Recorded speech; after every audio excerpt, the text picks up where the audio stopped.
아빠요?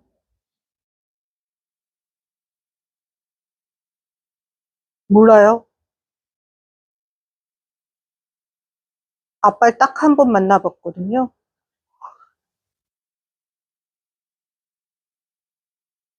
네.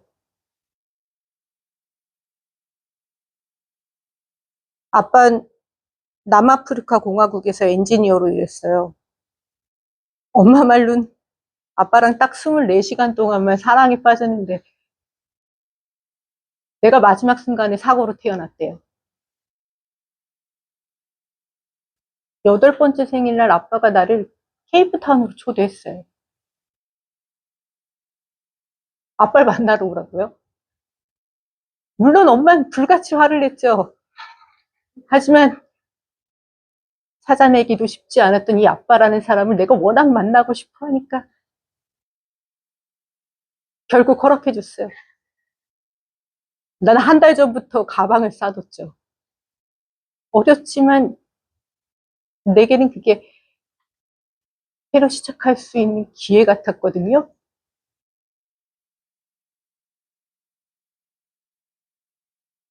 아빠는 그럭저럭 괜찮은 사람이었어요. 뭐 따뜻함이 샘솟는 그런 부류는 아니었지만 나한테 잘해줬어요. 돌아올 쯤이 되자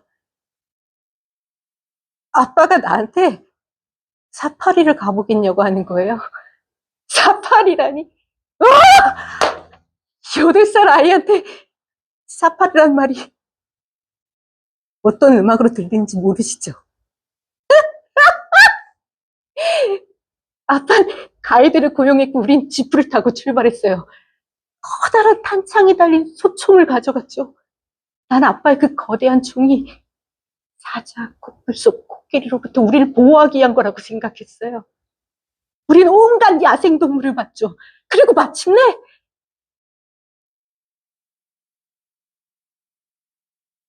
코끼리 무리를 발견했어요. 전부 합쳐도 67마리 정도였어요. 아빠가 쌍안경을 들여다보더니 가이드한테 지시를 했어요. 우린 온갖 힘을 내서 코끼리 무리를 향해 달려갔죠. 가이드가 경적을 미친 듯이 울리니까 코끼리 떼가 흩어지기 시작했어요. 우린 가까스로 한 마리를 고립시킬 수 있었어요. 아빠가 총을 장전하더니 이렇게 말했어요. 으아! 진짜 멋지다. 그렇지, 미카엘? 그러더니 총을 발사했죠.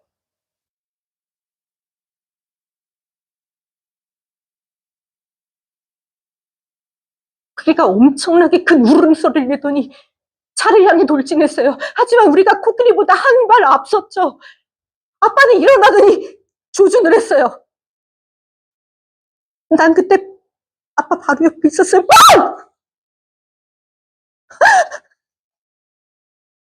아빠는 망설임도 없이 곧바로 또 장전을 했어요.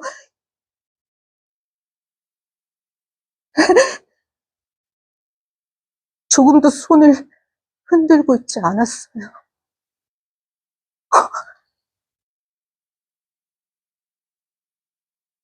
왕! 소리가 너무 커서 귀가 막을 것만 같았어요. 하지만 코끼리가 쓰러지면서 낸 소리에 비하면 그건 아무것도 아니었어요. 마치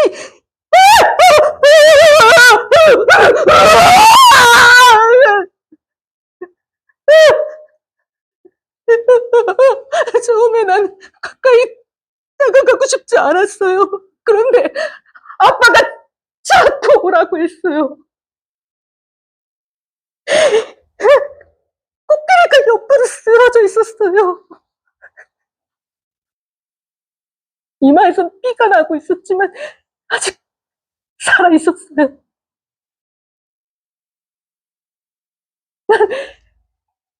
코끼리의 눈에 사로잡혔죠. 결코 그 눈을 잊을 수가 없어요.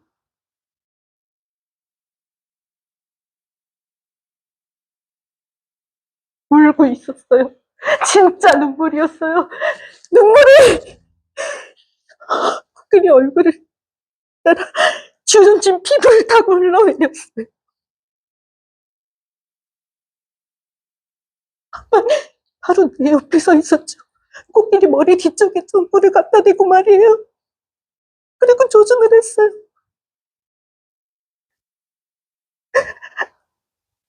코끼리가 날 봤어요.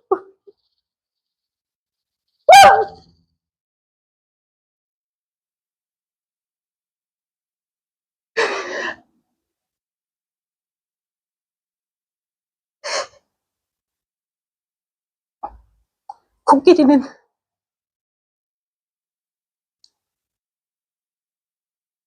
나와 눈이 마주친 채로 죽었어요.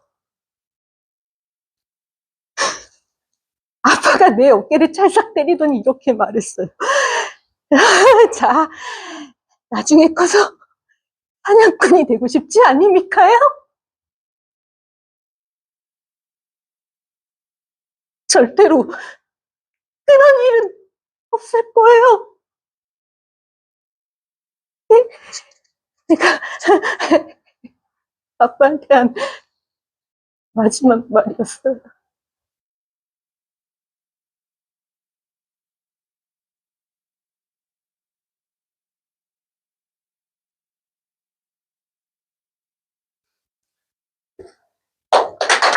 김 부장, 뭐 하나만 물어보자. 너 왜 그렇게 임원이 되고 싶었냐? 가족끼리 여행 한번 못 가고, 애 졸업식 한번 못 가고, 뭘 위해서, 뭘 그렇게 쫓아다니면서 살았냐, 너는? 몰라서 물어? 지키고 싶었어.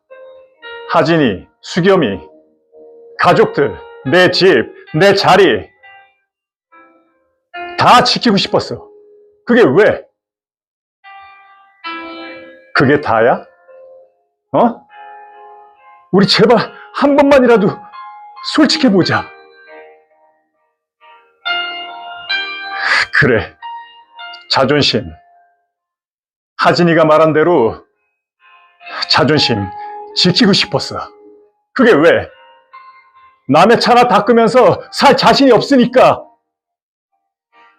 백상무한테 빌붙으려고 했잖아.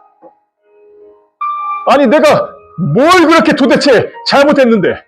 뭘 그렇게?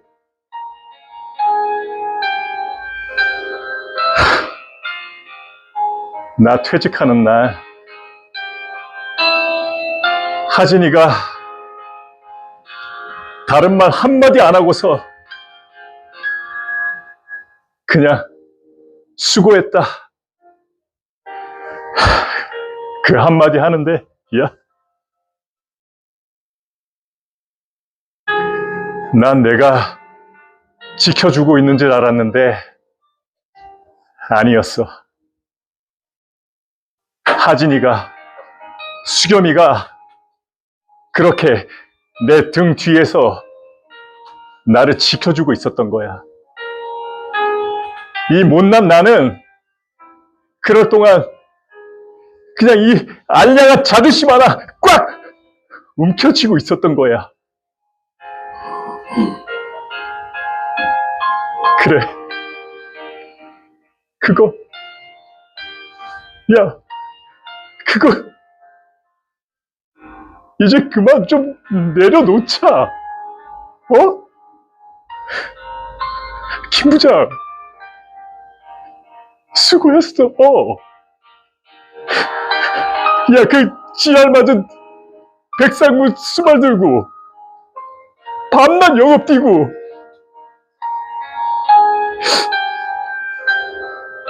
그 돈으로 수겸이 대학 보내고 하진이랑 집 사고 정말 애썼어. 그리고 미안하다. 내가 너한테 선물 하나를 못 줬어.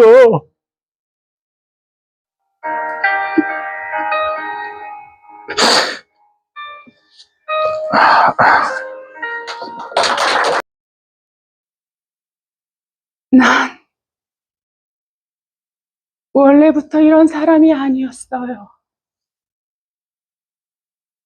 정말이에요. 젊었을 땐 손이 이렇게 떨리지도 않았고, 거울 속 얼굴도 낯설지 않았어요.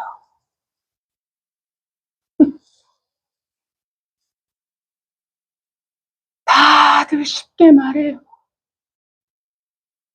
이해하라고, 참으라고. 하지만 어떤 기억은 밤마다 다시 찾아와요. 조용히. 아무 일도 없었던 것처럼.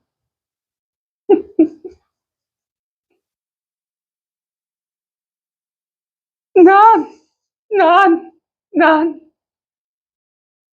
나쁜 엄마가 아니었어요. 사랑했어요. 지금도 그래요.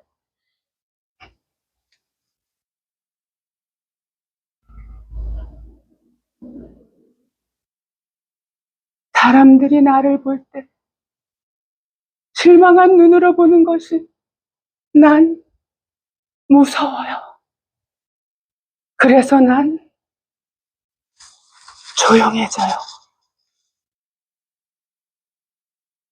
그게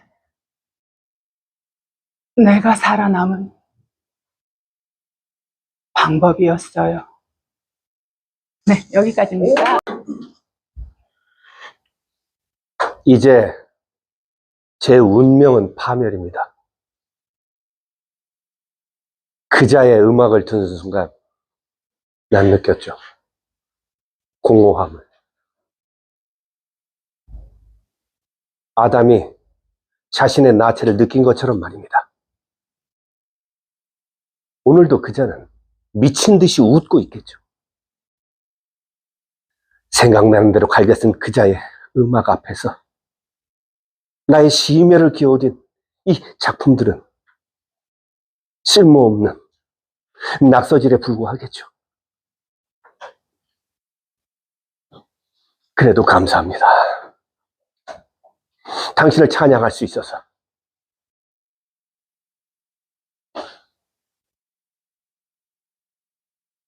보잘것없는 저에게 당신을 섬길 수 있는 욕망을 주셔서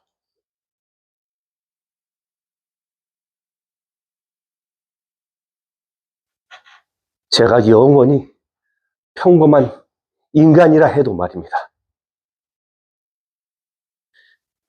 들립니다. 당신의 소리가 들립니다. 오직 모차르트만을 부르는 당신의 소리. 하지만 그자는 어떤 줄 아십니까? 악의적이고 시건방지고 타인을 위해서라면 몸을 사리고 마누라에게 엉덩이나 얻어맞는 모차르트.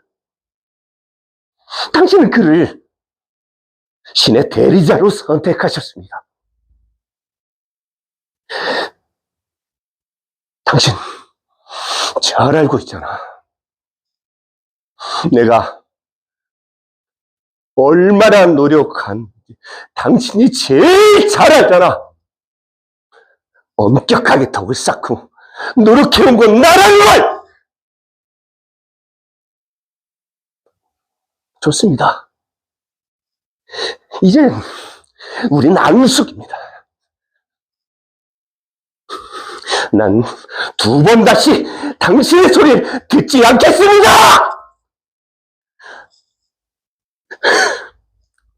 끝.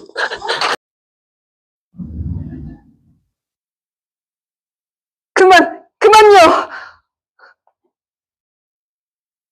너무 빨라요. 모든 것들이 그렇게 지나가는데 나는 모르고 있었어요.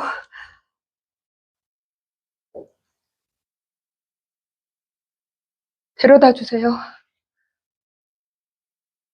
참마루 제 무덤으로요. 잠깐만요.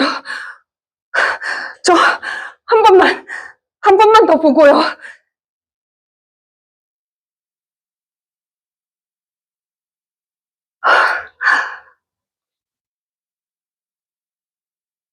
안녕. 이승이요. 안녕. 우리 동네도 잘 있어? 엄마? 아빠? 안녕히 계세요. 째깍거리던 시계도,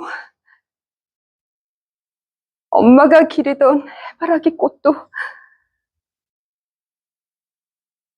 맛있는 음식이랑 커피, 새로 달린 옷이랑 뜨거운 목욕탕.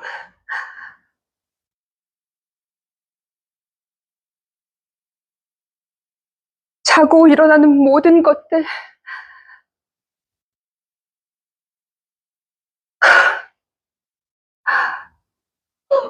세상아, 넌 너무 아름다워서 사람들이 널 못 알아보는 거야.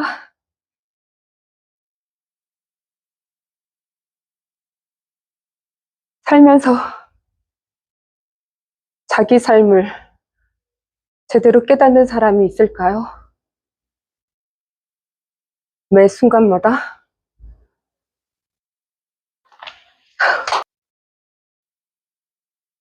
나 온몸이 다 아파. 안 아픈 데가 없어. 아침에 눈 뜨는 게 싫고 눈이 떠지면 눈물부터 나. 네가 오면 나을 것 같아. 그만 내려와. 그만 내려와. 나 혼자 늙어 죽기 싫단 말이야.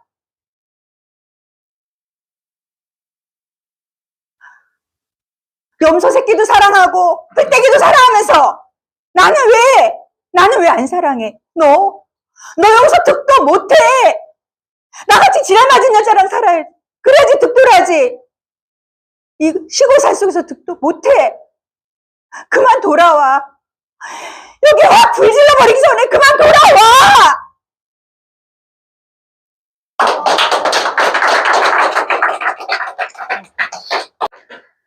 당신을 기다리고 있어.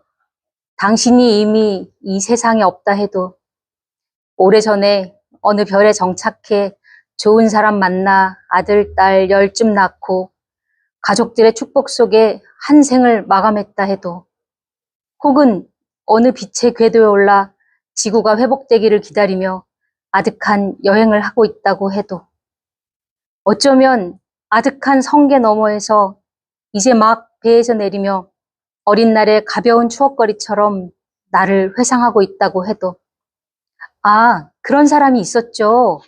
오래전에 다른 시간대에서 죽었겠지만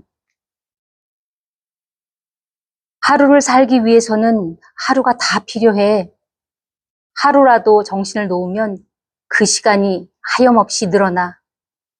하염없이 늘어나는 것을 통제할 수 없는 순간이 오면 생이 끝날이라는 예감을 해. 알람 시계가 시간 단위로 울리게 만들어 놓았어. 바깥 시간과 상관없이 같은 시간에 자고 같은 시간에 일어나. 매일 같은 시간에 운동하고 같은 시간에 같은 양의 밥을 먹어. 내 몸이 고장나면 아무도 고쳐주지 않을 테니까. 배는 계속 어딘가 삐걱거려. 내가 예전에 쌓아놓은 오줌이 지금도 어딘가에 스며들어 문제를 일으키고 있다는 생각을 해. 뭔가 고치다 보면 하루가 다 가. 배 밑창에 든 매뉴얼을 매일 연구해. 아무도 나를 위해 대신 알아주지 않을 테니까. 배 안에서 식물을 기르기 시작했어. 씨앗 하나를 갖고 타도 몇 달 뒤에는 수백 배의 열매를 맺어. 공기에 자연산소도 필요하고. 처음에는 많이 죽었는데 지금은 다들 꽤 적응한 편이야. 덕분에 요새는 사료 말고 다른 것도 먹고 있어. 어느 날 잠이 깼는데 숨이 답답한 거야. 창을 열어야겠다고 생각했어. 창을 열고 바람을 좀 쐬야겠다고. 밖은 밤이더라? 어지간히 늦잠을 잤구나 생각했어. 일났다. 오늘 결혼식인데? 준비할 것도 많은데? 나는 창으로 가서 문을 열려고 했어. 안 열리더라? 무슨 놈의 창이 손잡이도 없는 거야. 그래서 나는 바지 주머니에 넣어둔 공구를 꺼냈어. 이걸로 깨서 열어야겠다고 생각했어. 와, 1분만 더 창을 닫고 있다간 숨 막혀 죽을 것 같았거든. 환기를 안 한 지 얼마나 됐는지 방에 내 땀내며 지린내 같은 게 진동하고 있었거든. 창을 치려다가 다른 손으로 내 손을 붙들었어. 바들바들 떠는 손을 붙들고 정신이 들 때까지 웅크리고 있었어. 내가 여기에 있어. 당신을 기다리고 있어. 그 생각을 하지 않았다면 자제하지 못했을 거야. 그러니까 당신이 나를 살린 거야. 당신이 지금 어느 시대에 있든 이미 죽었든 살았든 무한의 별무리를 여행하고 있든. 이상입니다. 짜장면 시켰니? 오케이. 선빵치고 토끼니까 이긴 것 같니? 짜장면을 시켜 먹어? 이 높은 데까지? 그것도 한 그릇에? 아유, 깝치지 마. 뒤질려고. 야! 뒤질래, 진짜? 뭐? 아니야! 오지 마, 실수야. 오지 마! 우리 대화로 하면 안 될까?